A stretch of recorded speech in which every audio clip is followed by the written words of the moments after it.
Antonio, you always have the same pitch. But I want very different pitches, if you please. Pi, te, te, poi, to. To his disciples, Karl-Heinz Stockhausen is a genius who has redefined what music can be. In the 1950s, he helped to establish the technique of serialism, creating atonal music, strictly governed by precise mathematical systems that dictated pitch, duration, and dynamics. His first performances were met with horror and confusion, as audiences struggled to understand music lacking conventional harmony. But his reputation grew, and he created some unique pieces. Gruppen, which featured 3 orchestras arranged around the audience, moving sounds through space. He carried out pioneering work in electronic music, and famously appeared on the cover of the Beatles' Sgt. Pepper album. His 7-part operatic cycle Liszt has taken over 20 years to complete, and is possibly the most ambitious single project ever undertaken by a composer. Seasons, phases, songs. His admirers say that Stockhausen is at the height of his powers, but some critics claim that he's reached a dead end and that he's become a megalomaniac whose performances increasingly feature bizarre visuals and clumsy lyrics. Some contemporaries fear that he's withdrawn from the world and is obsessed by his belief that he was born and educated not on Earth, but on the star Sirius. May the music of Sirius be the felicitation to the pioneers on Earth and in space. Stockhausen rarely gives interviews. With Teutonic precision, he granted me just 11 minutes of his time. Things didn't get off to a great start. Could you tell me what the most beautiful sound, or the most interesting sound, that you've ever heard is?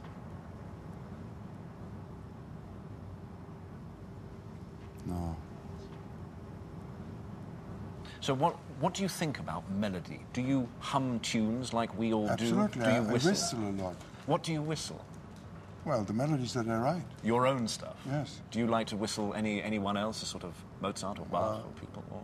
Mozart, when I conducted Mozart. I conducted several works for records, etc. Then I whistled also these Mozart works. Doesn't appear that you're slowing down, despite being in your late 70s. What's a typical working day for you at home? I compose from about 10 o'clock until 1 o'clock, and then from about 3 o'clock to 7, and then again from 8 to 10, sometimes later.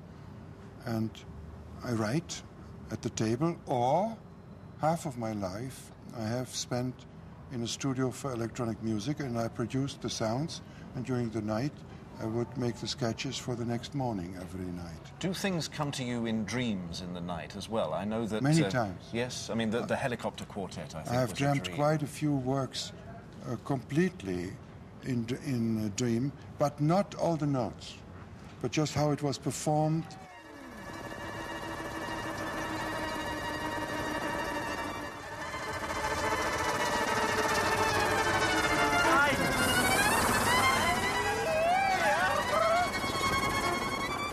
When you dream music, do you dream the sound, or do you see the score? No, more a sound. More a sound. So you hear and you dream. Yeah.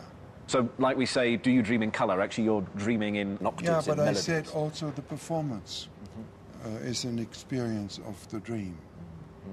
Several times it has happened when I participated in the performance. Antonio, the syllables are like that, nicht po-e, sag einfach poi.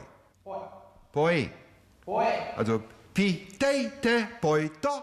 A great deal of the early 20th century avant-garde, people like Schoenberg and Berg and people like that, they suffered a great deal, this idea of entartete music, sort of degenerate music, because they were different, because they were breaking with tradition.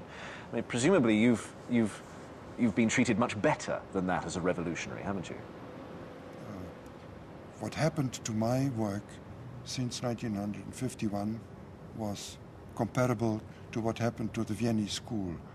They had even a lot of faithful followers, but in Germany we had a situation after the war, and we still have a situation where the traditional music is overestimated. The Baroque music, the classical music, the Romantic music is dominating, and music with new developments, new discoveries, and with the new sound worlds is not wanted by the music world. Yes.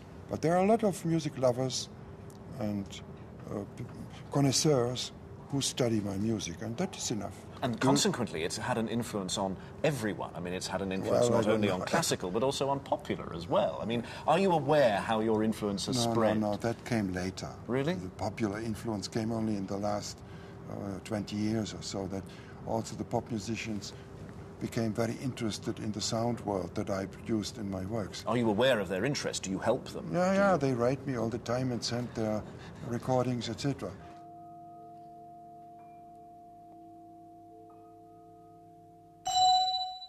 This is wonderful. I have to write that into the part. That is your invention, but I think it should always be done like that with tremolo ritardando. Very beautiful.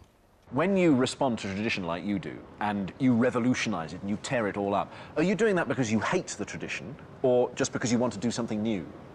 No, you are such a dramatic person. It isn't. It's not that dramatic. Absolutely not. I told you that I conducted Mozart music and played a lot of romantic music and classic music as a pianist and Baroque music. No, I didn't break anything. I just left it as it is.